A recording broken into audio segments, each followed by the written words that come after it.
All right, vote counting is almost complete in the Northern Cape. Let's go live now to eNCA's Monique Mortlock, who is in Kimberley. Monique, it looks to me like you, out of the entire team eNCA, you're the one person, Monique, who's likely to get an early day and go and just relax because the Northern Cape is almost done with counting and collating of these votes.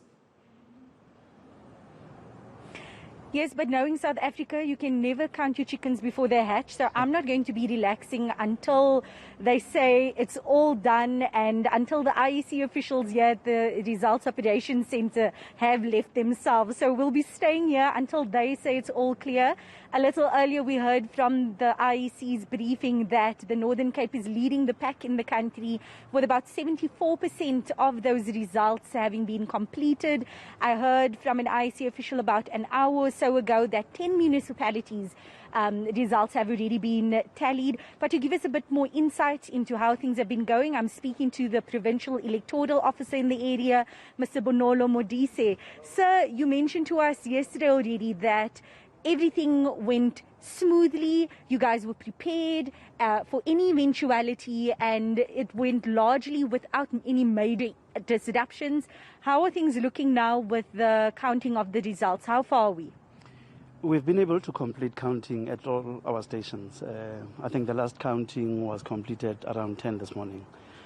Our officers have been busy capturing the results that we received from all the voting stations. I can confirm that out of the 26 municipalities in the province, only 7 still have a little bit of work to do. 3 of them are fairly big, but we are confident that by late this afternoon, we should have completed the process. We just want to make sure that everything is captured correctly. We are not rushing because we still have a bit of time before the Commission is legislated by law to announce the results. And I saw on the results board there were 2 councils that are hung councils. Well, that happens now and then. Even in 2016, we had such councils. I think it is now discussions or negotiations between parties to decide how they are going to work with one another and decide amongst themselves who would manage that particular council. That is not for us to be involved in, but yeah, they know the game. And in terms of voter turnout, is it still too early? I know yesterday afternoon when we spoke to you, it was still early in the day. You were hopeful that, as in previous municipal elections, you will be able to get, or the province will be able to reach that 60% milestone. But we've seen across the country a low voter turnout. Is it the same here in the Northern Cape? It's almost the same. It's not been as good as we had thought it would be. I don't have any scientific reasons to give why the turnout is what it is now.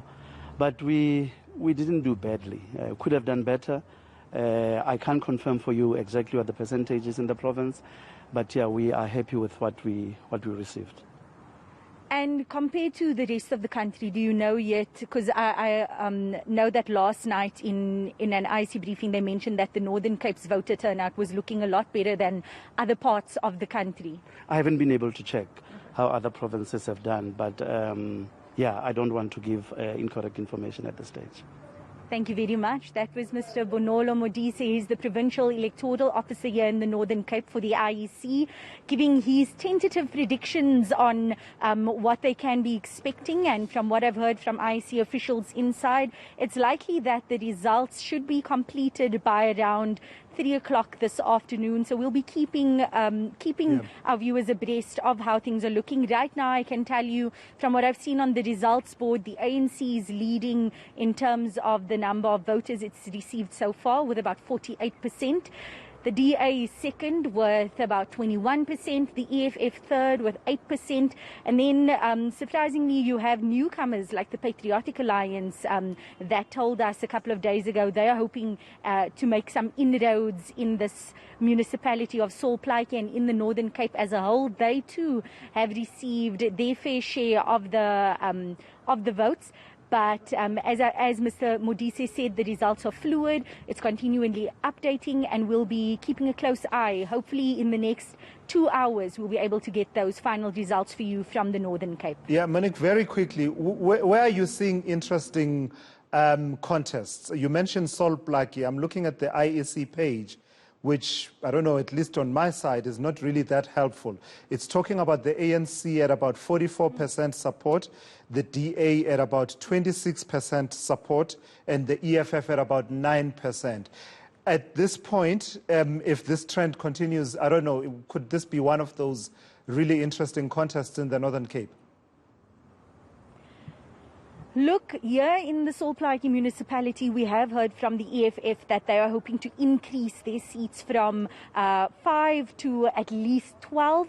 Doesn't look as if they'll be able to get that number that they predicted, but it does look as if they've been able to get a slight increase. But then, as I mentioned before, what's interesting in this municipality is that newcomers like the Patriotic Alliance and Good have been vying for their first spots, and it seems as if in areas like Roodepan, Midlands, they were able to make some traction. We saw them a lot on the ground in the run-up to the election, speaking to residents. We had the Patriotic Alliance's leader, Gayton McKenzie, in Roodepan last week, calling for those coloured votes and banking that that's what will get them that at least 1 or 2 seats on council. Sol Plaatje municipality, because it's the biggest municipality in the province, that will be one of the last municipalities that will be seeing those results being tallied. But I can tell you, in speaking to voters in the different areas across Kimberley, some voters explaining to us why they didn't vote,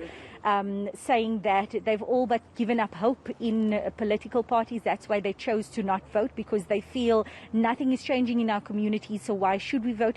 Others, due to technical reasons, not being able to vote, like having to move recently to Kimberley and not re-registering or not changing their addresses. And those voters saying they feel as if they've missed quite a big opportunity to make a change here where they're living now in Kimberley. All right. Thank you for that. That's eNCA's Monique Mortlock out in Kimberley there with an update from the Northern Cape.